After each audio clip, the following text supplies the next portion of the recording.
Everyone, I am Kevin. Welcome back to KDX Bricks Analytics, where we talk everything Lego investing and reselling. And in this video, I have the last 2 months of not top set data. So a bunch of sets that many people are skipping for investing. And at the end, I will give you the 3 I agree with the most and the 3 that I disagree with the most. It's a long list, so let's get going.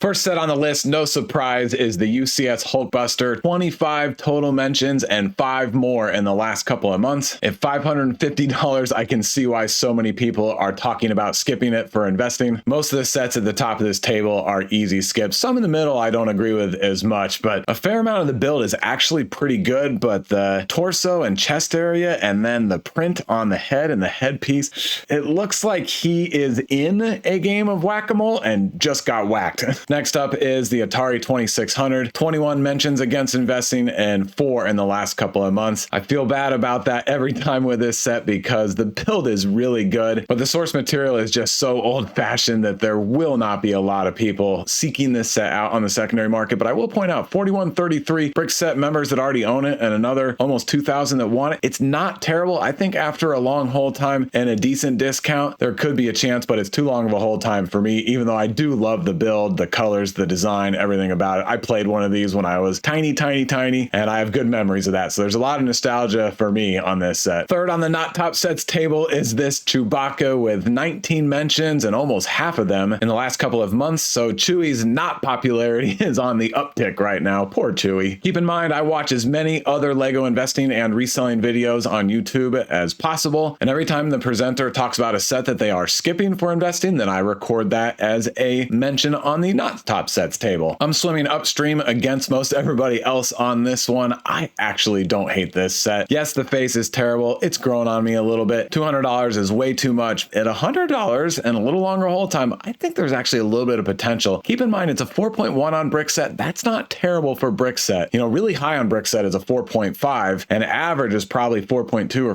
4.3. So not terrible. And it's less than a year and a half shelf life. So also not terrible. BTS Dynamite is 4th on this table with 14 mentions and half of them are in the last 2 months. $100 for 749 pieces is way too much. I get that it's 7 unique minifigures, but they aren't that special. They just look like somewhat souped up city minifigures with the torso prints, but they're not much more than that. So yes, a definite pass for me other than the 9 that I have because I found them for $30 at Walmart. So if you are wanting to invest in this set, keep in mind that anybody who does have a few of these has got them at an extremely low price. I think it would be best to get close to that price. Otherwise, you're going to be starting way behind anybody else that picked it up for investment. I do want to point out here on the BTS Wikipedia page that the group announced a schedule pause in 2022 because the members had to complete their 18 months of mandatory military service, and they are planning a reunion for 2025. Obviously, their popularity and demand will increase, but in my US market, I don't think it will have that much of an impact. At $30 for a $100 set, $100 idea set at that, I'm okay at that price. I'm sure I can sell them for 70 or 80 eventually and double up my money, but it's not like it's a home run investment. Now on to the Target exclusive Hoopty. 14 mentions, 4 in the last couple of months. Hoopty has had a prominent spot high on this not top sets table. I've poked a lot of fun at this set in the past. I'm going to go a different direction in this video and very respectfully say I'm not going to be investing in this set. Another one that deserves a prominent seat at this table is this Captain America's shield. 4 mentions in the last couple of months, 13 total. $200 is nuts. I know it's 3128 pieces, but so much of it that you can't see in this image is tiny little Technic pieces. And talking about that, let's go to the spin here on lego.com. When I click the play button, notice how easy it is to see the superstructure in the back from the side view. Right there. That is not much of an angle, and we can already see some of that. Not a good look in my opinion. And then when we keep spinning, whoa, that looks pretty rough. Obviously, we're not going to look at it directly from the back, but still seeing any of it from a shallow side view is not good. And also, there's no strap or anything. You can't pick this up like Thor's hammer and, you know, kind of pretend like you are the superhero. And that's part of the fun of these sets. I don't see how this can be displayed without seeing some of the superstructure in the back unless it is shoved in a corner and you just can't can't get beyond the 90-degree angle from that corner, or it's resets pretty far back in a shelf. But if it's anywhere else or hanging on a wall, it's going to be really easy to see that. It's just way too thick and not a good look. Here's the Avatar Shark or Whale set, 10 mentions, 5 more in the last couple of months. All the Avatar sets are bad investments in my opinion, except one, and we'll talk about that one in a few minutes. However, I have picked up a few of each of the avatars that are retiring at the end of the year because I found them for 70 or 80% off at Walmart. I figure worst case scenario, I'll enjoy having the pieces in my own collection for the mocks that the kids and I like to put together. So we'll see if I resell them or just enjoy the pieces and the weird minifigures. The Hogwarts Astronomy Tower, also 5 and 10 for the mentions data. And I realize these last 2 sets were scheduled to retire this last July, but I'm still covering them because there will still be some zombie stock of these out in the wild. This is actually a really good build for personal collection. I love this Harry Potter set, but it's been out since June of 2020, so just way too long of a shelf life. The Little Mermaid Royal Clamshell, 2 in the last couple of months, 9 mentions total, $160, a really messy set. I just don't see who would want to pay $250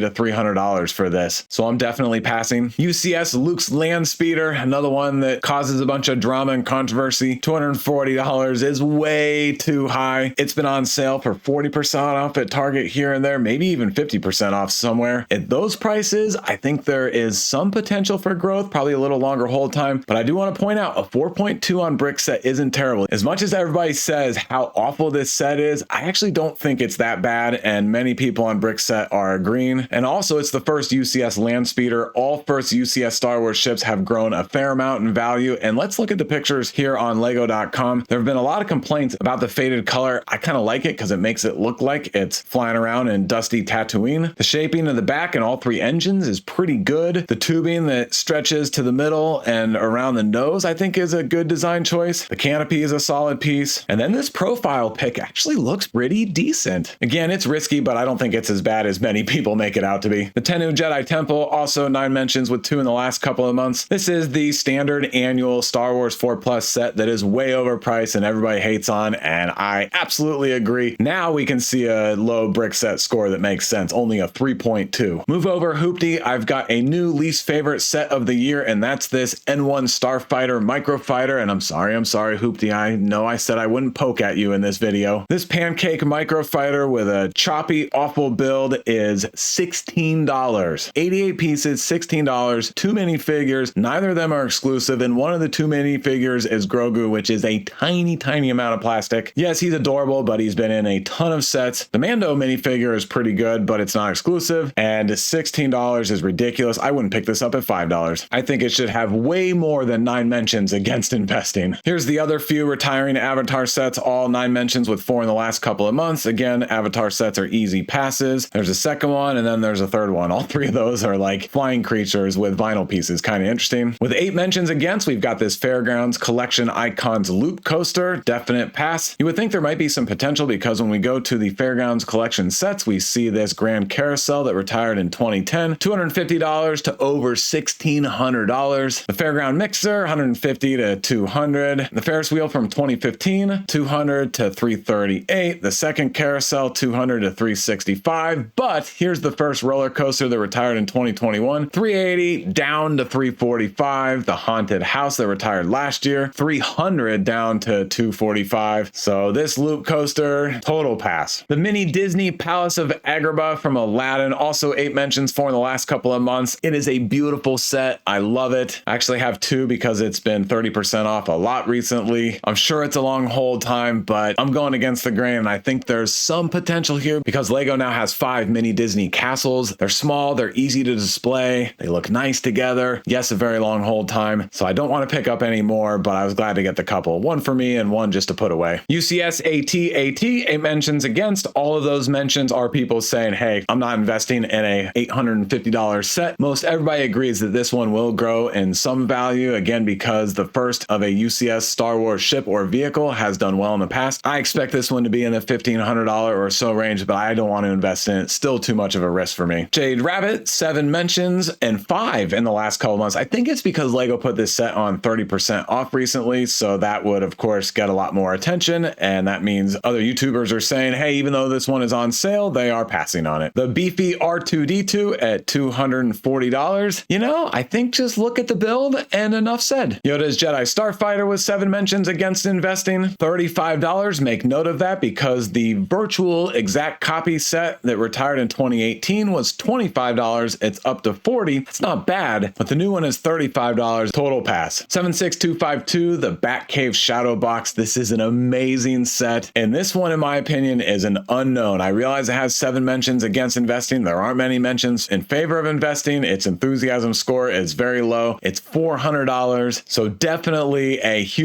gamble, but 4.4 on brick set, year-and-a-half shelf life, and the build is amazing. For example, look at this Batmobile, and this is unique to all the other Batmobiles that have been produced as their own set. This is a really good looking Batmobile, and then take a look at all of that interior detail. I know it's a lot of black and gray, but diehard Batman fans know and love all the details in here, and Batman is hugely popular and hugely awesome. So I honestly don't know yet if I'm gonna pick 1 or 2 of these up. I would love one for personal collection. I don't even know where to put it if I got one, but I am gonna watch it because the data and a potential discount could entice me to give it a shot and take a huge gamble on this one. Now, kind of on the opposite side, this Hogwarts Express Collector's Edition, also 1 in 7, 4 mentions, $500. Still a decent rating, an extra year on the shelf life, but I just don't see anybody paying close to $1,000 for this anytime soon. But I think it will after a very long hold time. If I was willing to buy one of these and put it away for 10 years, I think it'd be a decent return, but that's not my investing strategy. I like to hold for a year and a half, maybe up to 3 years. I'll hold a little longer than some people, but not looking to hold as long as what I would think would be required to make this one be a good investment. 40634, the Icons of Play. I will now spend the next 10 minutes analyzing and explaining this set as to why I do not think it is a good investment. No, I am totally kidding. This is obvious. It's $100 for 899 pieces, and it is a chunky little piece of junk in my opinion. Asha's Cottage from Wish, 6 mentions, but 5 in the last couple of months. Have I been watching a bunch of DG Bricks videos or something where he's been ragging on this set? As you guys know, I actually like this set for a personal build. I think there's just something very pleasing about it. Not a good investment. It's been 50% off or more for a very long time. The 3 that I have are actually to do a mock or something like that someday. I did get them for 50% off, and DG loves poking fun at me, and I love that he does that. The Mandalorian Spider Tank, i.e. the Star Wars crab, that is just awful looking, but I will point out it's all about the minifigures in this one. Bo-Katan is $21, and then Grogu and Mando equal up to $10, so that's $30 on a $50 set. I've had some comments or seen some videos where people are making that argument. I'm going to be careful. I'm not slipping into that trap. I am not investing in it unless it is at least 65% off. The Hulk mech, 6 mentions, 1 in the last couple of months. This is because we all have superhero mech fatigue. Of all the mechs, honestly, Hulk is the best because it makes sense. Plus the green is cool. It stands out compared to all the other mechs that are more red and white and blue. But still, I'm pretty much passing on this one unless there was a great discount. Captain America construction figure, 6 mentions, 2 in the last couple of months. These are always a pass for me. And then here's the Avatar set that I actually think could have some potential. Does have 6 mentions against investing, only 1 in the last couple of months. If I recall, it's had a few mentions in favor of investing in the last couple of months, so its popularity is increasing. 4.3 on brick set, pretty long shelf life, but the build and colors are so unique compared to pretty much anything else Lego has produced that after a longer hold time, I could see some interest just for novelty and uniqueness purposes. But please note, even this Avatar set has been on huge discounts. Not as huge as the others, but still very huge. So I'd be looking for at least a 50% discount before I would even consider picking this one up. The next few have 5 mentions against investing, starting off with this Ideas A-frame cabin, and I totally disagree. I think this one is a sleeper. 4.4 on brick says pretty good, almost 7,000 own it, and another 4,275 want it. That's a pretty high want to own ratio and pretty high numbers overall for a $180 set. The Friends Sports Center, totally agree. The $50 Technic Ford Mustang Shelby GT500, totally agree, unless Walmart puts this on 50% off like it did the $50 Technic sports cars and race cars last year. The Walmart exclusive Ant-Man construction figure, kind of unique, but the construction figures have never done well in the past, so I'm skipping this one. And then the Wolverine construction figure in this one. So Lego couldn't figure out how to build faces with their brick pieces, and so they said, all right, let's do prints, and now they can't even print halfway decent faces. That face looks awful, and I love Wolverine, so huge pass for me. Harry Potter's Hogsmeade's Village Visit, nice little set, but it's just so stale because it's been out since 2021. And now a bunch with 4 mentions against investing. Here's this Dream Village. It is a Lego exclusive. I don't fully agree. Maybe if there's a discount, I think there could be some opportunity here because it is a Lego exclusive. On eBay, it's going over MSRP, shipped 36, 35, but I did have this set in my first Power Rankings video a few months ago, and when I ran that video, it was going for about $45 shipped, so it has definitely cooled off on eBay. I don't know if that's a terrible sign or not, so I'm going to be careful with this one. King Magnifico's Castle from Wish is a pass. Larry and Morton's Airships, this Target exclusive, is a pass for me from the Super Mario action playsets. I don't invest in any of those action playsets, whether it's Mario, Stunts, Sonic, that's right, that was the other one. But I do get this comment every now and then saying, hey, what if it was such a great discount? Okay, yes, any of these sets can be a decent investment at the right discount, but sometimes the right discount is 80 or 90% off. And in case of the N1 Microfighter, no discount. It's a pass for me all the time. I don't care if it was $1. Pirate Snub Fighter, another one I agree with. Decent build, the minifigures are junk. Yavin 4 Rebel Base, yes, it's a pass at the $170. That's insane for 1,066 pieces. I know it has 12 minifigures and 7 of them are unique. 3.7 on bricks set. For what should be a good Star Wars idea for a set, not a lot of people own it or want it. I do have 2 because I found them at $103 a couple of months ago. I wouldn't pick any more up unless they were 50% off. The Stormtrooper mech, I totally disagree. I think this one is going to be a very good investment. Remember, I don't give investing advice. This is purely for entertainment purposes, but I do like to joke about how much hate and discontent was created by Lego releasing Star Wars mechs. And now a lot of people are like, you know, it's the first wave of a new sub theme. They came out with a 4th, hoping they come out with a couple of more, and it's kind of cool. So yes, I think these will do well, but I'm not paying $16. I'll be waiting until I can get them $10 or equivalent $10 after stacking promos, GWPs, insider points, Rakuten, whatever it may be. Batman construction figure, probably the best of the bunch, but still a pass for me. This 4+ Hulkbuster, obvious pass. Endgame Final Battle, it's a messy set. The minifigures are good. Marvel is just not doing well in the secondary market these days, so I've walked by these at 50% off and have said no. 70% off, then maybe. The McLaren Speed Champions 2-pack, 4 mentions against 2 in the last couple of months, so it is ticking up on this not top sets table. There's a lot of hate for McLaren out there these days. I think it's fine for a Speed Champions. Definitely not going to be one of the most popular that's retiring this year, but it's $35 for 2 cars when the new single car price is $27. 4.3 on brick set isn't bad, and less than a 2-year shelf life also isn't bad. So I'll be getting some because I like to invest in most of the Speed Champion sets, you know, kind of play in the field, but I'm not going crazy over this one. The 4+ Velociraptor Escape, yep, total pass, even at a great discount. These sets, it's all about the dinos, but we've already had a bunch of Velociraptors, so I don't think this one is going to be that valuable. Here's about 15 sets with 3 not top sets mentioned, starting off with the Holiday Main Street, total pass for me. I don't do the Winter Village collection anymore. The Ideas Treehouse, that's been out since 2019, has been on the retirement list 2 times previously, fell off 2 times. We're waiting to see if it's going to fall off of this year's retirement list. It is really starting to feel like it is going to retire at the end of this year. This is another one that is high risk, high reward. Maybe all the investors who picked a bunch of these up before the previous years when it was supposed to retire have not liquidated yet, and maybe they have. Nobody really knows. If they have, then supply could be pretty short for one of the most popular sets in Lego history. A 4.5 on brick set, almost 18,000 members own it, another 5,000 want it. If I was a gambling man, which I'm not, then I would want to pick some of these up, but I'm probably going to avoid unless there is, again, that great discount that we always mention could change our mind. Fender Stratocaster, I think this one's a little bit of a sleeper. I don't think it'll go gangbusters, but I do think it grows in value a little bit. It's just a really, really clean and classy build that is timeless. The Ideas Globe, and honestly, same feelings, other than it's not a very clean build, but it's a classy build, and obviously globes are timeless. Tons of people love having a nice globe on their work desk or home office. All the gaps in here are pretty rough, but I've come to kind of accept that it's the Monet of globes, and so this is, to me, like the classic unknown gamble set, and I actually would like to grab 1 or 2 of these. 5,000 owning it, another 3,300 wanting it isn't bad, and a 4.2 for a set that looks this choppy is a pretty good sign. Obviously, $230 is way more than I would want to pay for it. The Ideas Tales of the Space Age, I like this one. I've always liked it. It's simple, it's classy, and it hangs on the wall, which is cool. I think it grows a little bit on the secondary market. The Amazing Spider-Man, rough set if you have seen it built because it sticks out a lot and it just doesn't look good. This picture really flattens it up in my opinion and makes it look like it's a decent art piece, but in real life, not good. And then the shoulder and the glare on this picture, it's rough. rough. The frame is good and the webbing is good. Shacklebolt and Tonks Harry Potter brickheads. I invest in pretty much all of the licensed brickheads, but not the Harry Potter brickheads this year because I think we're having Harry Potter brickheads fatigue. They all are just kind of blending together and there doesn't seem to be anything really too special about them. Even though these two characters are awesome in brickheads form, Lego did a great job with them. I just don't think the demand is going to be there. This Nutcracker that looks like it's in handcuffs, not a good build, but the good news is the N1 Microfighter is still worse. So Nutcracker, you're doing all right, but it's a pass for me. The gingerbread ornaments, I inadvertently forgot to open a web page for this set, but that's okay because this is a pretty rough set. It's cute for Christmas, but not for investing. The Pinata, cute, but it's a no. Dreams, Mateo, and Z-Blob, very playable, not a good investment. The Millennium Falcon, it's been out since 2019. I don't know. I'm definitely passing. I know there's always demand for Millennium Falcons, but they're always going to have one on the shelves. We've got the midi scale, we've got the Dark Falcon. I do get that we're not going to have a normal play scale Millennium Falcon with minifigures out there for a couple of years. So maybe the demand would draw back to this one, but I don't want to take the risk. Endor Speeder Chase diorama, say it isn't so. I love the dioramas, but the first wave have not performed yet. And this one has a low 3.9. The prices on the dioramas are just crazy. So I get it, but I got a bunch of the first wave dioramas at 40 to 50% off. And I would definitely pick some of these up at that same discount. The Darth Vader mech, another one I disagree with, but it won't grow like the Boba Fett mech or the Stormtrooper mech. I think this is an easy third place Star Wars mech. I Am Groot, I agree. It's way overdone right now by Lego. Same story, Venomized Groot, kind of like Grogu. Groot is kind of cute, so Lego said, let's make 100 sets with Groot in it. And there's just too much, and we're all tired of Groot right now. And then lastly, with 3 mentions against, is this plain Dumbledore's Office. Nice little standard build, but I don't think there's any demand there. And as you've already figured out, I'm only talking about the sets that are on the Brick Fanatics retirement list for this year. That's what the R in parentheses in front of the set number and name means. And obviously I've highlighted these in a light pink for you, so it's easy to see. But I like to leave all of these sets on here that are not retiring at the end of this year, so you can see what data they have been as we go through the table, and obviously just read that off on your own. So the first of a bunch with 2 mentions against investing is this Minecraft, the Fox Lodge. I actually wonder if there's a little bit of potential here. It's a $20 set. You know, we should be able to get it for 14 to 16. And the Minecraft movie is coming out soon, and that's an adorable build. There's a lot of good with this set. 2 minifigures, 3 animals, nice build. The typewriter, totally disagree. This is high in my power rankings videos. I've not seen it on sale yet, which to me says it is doing well enough at full price for Lego. It's a 4.5 on brick set. I'm definitely gonna get some, but I'm just still waiting, hoping that there's a decent sale at some point. This Ideas Sonic Green Hill Zone, one of my least favorite sets in the last bunch of years from Lego. Sorry to the Ideas designer. It just doesn't work for me. I hate how open it is in the back, so wherever you put it, you see everything behind it. It looks like an incomplete diorama. The Creator 3-in-1 Main Street, easy pass. The Fauna Collection, Macabre Parrots. This art set, not a lot of buzz one way or the other because it is so unique and the colors are so striking, obviously in a pastel kind of way. I think there is a little bit of potential. Another gamble type set. Harry Potter and Cho Chang brickheads, and then also Draco Malfoy and Cedric Diggory brickheads. The 2 postcards that are retiring at the end of this year, Australia and Beijing. I know Paris postcard did okay, and some people are excited about the rest of them because of that one. I am not. I'll be skipping these. Harry Potter Prisoner of Azkaban brickheads. I'm passing unless it goes on 40% off like last year's Harry Potter brickheads multi-pack, and even at 40% off, I would only get a couple. I don't like any of these builds except Sirius Black. We've had a few Harry Potters and Hermiones in the past. The Patronus is probably the best they could do, but it looks pretty rough. And then the Dementor does not work for me in the face. I know some people have said that it's spot on. Sorry, does not work for me. So only Sirius Black is any good in my opinion. Paisley's House is obvious. Botanical Garden, not so obvious. Some sets with lots of plants and foliage have done really well. This one has a lot of great little foliage builds, tons of windows, so light gets into it. I think there is a chance, and maybe it's flying under the radar at this point. Monster Jam Monster Mutt, some of the previous Monster Jam trucks have done okay. The NASCAR Next Gen Camaro, I hate to say it, but this is an awful set. You guys know I'm a huge racing fan. I love NASCAR, love all forms of racing, but even at 50% off, I'm skipping this one. This 100 Years of Disney set is an obvious pass. Same thing with Asha in the City of Roses. Peter Pan and Wendy's Flight Over London. I feel pretty much the same about this one as I do Palace of Agrabah, but I do like Palace of Agrabah a little bit better, even though this one does have minifigures, but this one is also 50% higher price tag at $60. Stable of Dream Creatures. It's a beautiful set, but very little demand for the Dream sets. Mr. Oz's Space Bus, definite pass. This Dreams Hot Air Balloon, definite pass. And now the Mos Eisley Cantina. Check out my previous couple of videos where I've talked about this set. It has a fair number of mentions mentions in favor of investing, but there's a couple mentions every now and then about skipping it because of the $400 price tag. So the presenters that are saying that are not saying they don't like the set or they don't think it's going to grow in value. They're just saying they don't go for sets that expensive. A 4.5 on brick set, it's awesome. I love it. The Mandalorian Fang Fighter versus TIE Interceptor, I agree. I'm not picking this set up. And then the other diorama that is retiring at the end of this year. This is Emperor's Throne Room, and I feel the same about this as I do Endor Speeder Chase. 332nd Ahsoka's Clone Trooper Battle Pack. This one has a lot of mentions in favor of investing, but there are a couple against it. I like it. I'm definitely going to go for it when it goes more than 20% off because it's been 20% standard most of the time, but it's not my favorite battle pack in recent memory. Boba Fett mech. This is my favorite of the 3 mechs. Rocket mech is a pass, along with the next few superhero sets we're going to look at. This is Miles Morales versus Morbius. This is the Avengers Quinjet, Star-Lord's helmet. It's a Target exclusive, but I'm still passing. This 4+ set is a pass. And now Expecto Patronum. This is hideous. Honestly, the secondary build is better than the primary build in my opinion, but there's so much bad about this set. Sorry designer, sorry Lego, not for me. Quidditch Trunk is a pass. The Monkey King Ultra Mech from Monkey Kid. I actually think there could be something here. The first Monkey King mech is doing okay, but it had a bunch of side builds. This one, all the parts budget goes right into the full-blown mech, which is pretty awesome with some good minifigures. There's a slight opportunity here. And then the N64 question mark block. I know it retired in July. I don't think I've seen any out there, but there could be 1 or 2 floating around at retailers. Nonetheless, I still don't like it. And lastly, there's a long list of sets with only 1 mention against investing. I'm not going to pop them all open and show you. I'll just highlight a few. Dried Flower Centerpiece. I'm kind of interested in it. The first botanical set that retired, Bird of Paradise, did really well. The Corvette, beautiful set. It's going to be a long hold time. I do like the Walmart exclusive Birdhouse. It's a $30 set. I picked up 5 of them for $14. 16 or 14, but I think it was $14. Got lucky with those. Cruella and Maleficent brickheads. We don't get a lot of Disney villains brickheads, and these two look pretty good. Phantom Menace brickheads. Endor Battle Heroes hasn't done great so far, but I think it'll go 40% off, and I do think it will retire at the end of this year, so that is one worth looking at. And then the rest of these are pretty much passes. I'm not seeing anything of interest. This sailboat could be of interest. It's a Target exclusive. If you look up some of the previous small city boats, you know, sailboats and yachts, they've done okay, so that one could be of interest. Some Dream sets in here to pass on. Some Ninjago sets definitely passing. I see some more Marvel in there. Harry Potter. Speed Champions, you know, every now and then somebody says they're no longer interested in Speed Champions. I still think they're evergreen sets for the most part, but you gotta wait until they are on really good discount. The Jurassic Park sets don't get much buzz one way or the other. And then the last few remaining sets that are retiring at the end of this year. All right, so now I'm gonna wrap up with the 3 sets that I absolutely agree with and the 3 sets that I disagree with, meaning that I kind of like them or really like them for investing. And then I've got one more grouping of 3 that I'll go over at the end. So first off, definitely passing on the Royal Clamshell. 9 mentions against, 2 in the last couple of months. Just way too busy and messy for me. And only 1,469 members on Brickset own it. 957 want it. Those are pretty low numbers. The Hoopty with 14 mentions against, obvious pick, but notice I didn't put it in first place this time because the N1 Starfighter, this awful $16 set, only 9 mentions against. That's ridiculous. I hate this set, and I rarely say that, especially about Lego, because Lego's a toy. Why would you hate anything? I'm kind of kidding when I say that, but I really, really don't like this set. All right, and now my 3rd place set that I do like is the A-frame cabin. Definitely a sleeper in my opinion. Of course, I could be very, very wrong, but I think it's an awesome set. The Treehouse is super popular. That's why it's been out so long. And this one's been out less than 2 years, but still with a 4.4 on Brickset. My 2nd place set that I like, of course, I had to pick one of the mechs. It's Boba Fett. I think this one will be the best performing of the 3. And then my 1st place set is the Typewriter that gets very little buzz one way or the other. Such a plain looking set, but the mechanism and the engineering and the technical components are awesome. The sand green color is great. It's a museum piece in my opinion. I hope it keeps flying under the radar, and I hope we get some sort of discount at some point. All right, and now I want to show you the Batcave Shadow Box, because as I was recording this right at the end, I said to myself, you know what? I want to highlight the 3 sets that I think are the biggest potential for high risk, high reward. These are the big 3 gambling sets in my opinion. I am not suggesting, advising, promoting that anybody invest in these. I don't even give any investment advice in this video, as you guys know, but I'm picking these out because I think it's going to be entertaining to talk about it and chuckle about it and see if other people think that these are total gamble sets. So first one is this Shadow Box. Oh, the more I look at it, I want one for personal collection. I just don't know where to put it. and it is $400. But in a couple of years, if this is going for $1,000, I would say, well, I didn't have the guts to invest in it, but I can kind of see how that would happen. My second set for this high risk, high reward category is the globe. I think that's an obvious pick. This could crash and burn, or people could just go bananas over this one. Keep in mind the world map, Lego's largest set by piece count, really flew under the radar. It's a flat art piece set. Nobody thought this was going to do well, and it's $250 to $332 9 months into retirement. And then my top set for this new high risk, high reward category is this ideas treehouse. If the supply is low, then it's going to be great because the demand is endless. But if there is tons of it on the secondary market, just waiting for it to retire and the price to hopefully creep up, then I would want to pass on it. All right, that's everything for this video. I hope you guys had fun listening and thinking through all of the sets that we probably want to pass on and the few that might be of interest and might be sleeper investments. Thanks a lot as always for watching. That's a wrap, and I will see you in the next one.